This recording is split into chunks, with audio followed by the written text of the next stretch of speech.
नमस्ते, म डाक्टर श्रुति मानन्दर, नाक कान घाँटी रोग विशेषज्ञ, पिनास रोग विशेषज्ञ र एन्डोस्कोपिक साइनस सर्जन।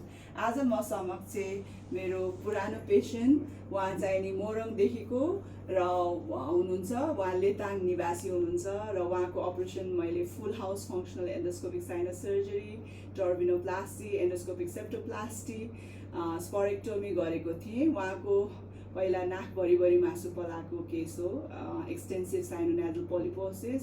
त्यसपछि उहाँको गन्ध पनि थिएन है, गन्ध अलिक कम थियो होइन, कम थियो, पुरा भएको चाहिँ थिएन होइन। यो केस थियो, उहाँको 6 महिना अगाडि अपरेसन गरेको र 6 मन्थ पछि उहाँ आउनुभएको छ, फलोअप चेकअप पनि भइसकेको छ।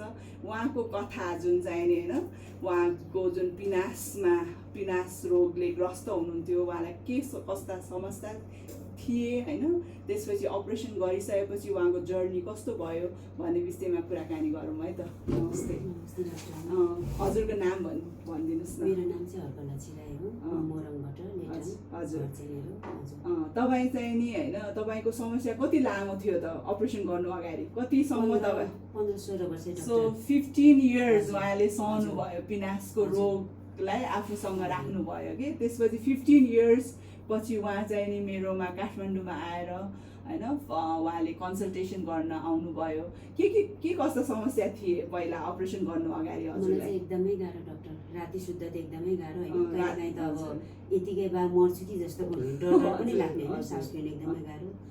नाकबाट सास नफेरिने होइन, मुखबाट मात्रै। अनि एकदमै बोल्नुलाई पनि आफूले इरिटेट लाग्ने, यहीँ ठोकिने, अनि नबोलिकन बस्नु मन लाग्ने होइन, एकदमै गाह्रो हुने, टाउको दुख्ने, चिलाउने। अब जस्तै आफ्नो भोइसमा पनि अब चेन्ज, रोएको जस्तो होइन।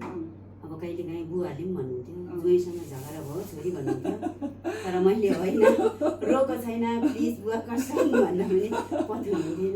अनि भाइहरूले पनि मलाई रुनु भएको हो भन्नुहुन्थ्यो।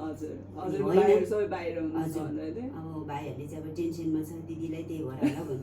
तर म चाहिँ अब बढी चिलाएर चाहिँ आँखा सुनिने होइन। अनि अब आफन्त साथीहरू भोइस गर्नु मन नलाग्ने, पक्कै सुनिने। जस्तै अब अहिले अपरेसन गरिसकेपछि चाहिँ अब छिमेकी बहिनीहरूले चेन्ज सुन्दाखेरि चाहिँ उमेर आएको जस्तो सुर सुनिन्छ भन्छ। अनि के कुरामा परिवर्तन भयो अपरेसन पछि? अपरेसन पछि चाहिँ मेरो धेरै कुरा परिवर्तन भयो। अहिले त मैले फिल नै हुँदैन, कहाँबाट सास फेर्दैछु त्यो पनि फिल हुँदैन है। अब त तपाईँलाई एकदमै फ्लो राम्रो छ। पहिला चाहिँ सबै कन्सन्ट्रेसन यही नाकमा हुन्थ्यो होला होइन, नाक घाँटीतिर हुन्थ्यो। एकदमै गाह्रो हुने, कहीँ हिँड्दाखेरि पनि अब है डिकोल बोकेर हिँड्नुपर्ने होइन, नाकबाट पानी चोकै झन् धेरै। त्यो मान्छेको छेउमा त झन् लाज लाग्नेसम्म त चुहेको कति गाह्रो हुन्थ्यो कि। त्यसो हुँदै चाहिँ एउटा मेन्टली टर्चर हुँदो रहेछ। त्यही त भनेपछि सामाजिक र मानसिक तनाव पनि हुन्छ कि यो रोगले गर्दाखेरि होइन, सोसियली पनि। अब तपाईँलाई कन्फिडेन्ट, अहिले चाहिँ कन्फिडेन्ट लेभल कस्तो छ हजुरको? एकदमै राम्रो छ। अहिले त हजुर म अब सबैले सोध्छ एकदम राम्रो छ, तपाईँहरू पनि गर्नुहोस् जानुहोस् भन्छ। पहिला मैले यहाँदेखि गयो अब त्यस्तो डेन्जर सोच्दिनँ थिएँ, यो नाक नाथ्यो होस् जे सुक्यो हक्का लाग्ने भनेर अब गर्थेँ। अब जेन्स तपाईँ खुसी हुनुहुन्छ, एकदमै इम्प्रुभ भयो तपाईँको क्वालिटी अफ लाइफ, एकदमै राम्रो भयो। त्यही भने अपरेसन गर्न धेरैजना डराउनुहुन्छ, कतिजना आउनुहुन्छ, कतिजनालाई अब के होला कि होइन।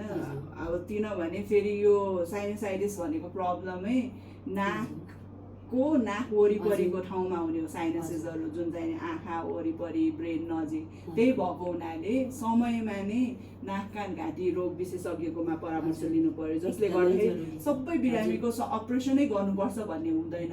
तर अपरेसन गर्नुपर्छ भनेर कसैले डक्टरले भन्नुभएको छ भने गर्न जरुरी रहेछ नि त होइन, तर्सेर बस्नु भएन। राम्रोसित भयो भने त उहाँको जस्तो एक्सिलेन्ट रिजल्ट त आउने रहेछ नि त होइन। अब तपाईँ अब मेरोमा अब 6 मन्थ पछि उहाँ आउनुहुन्छ।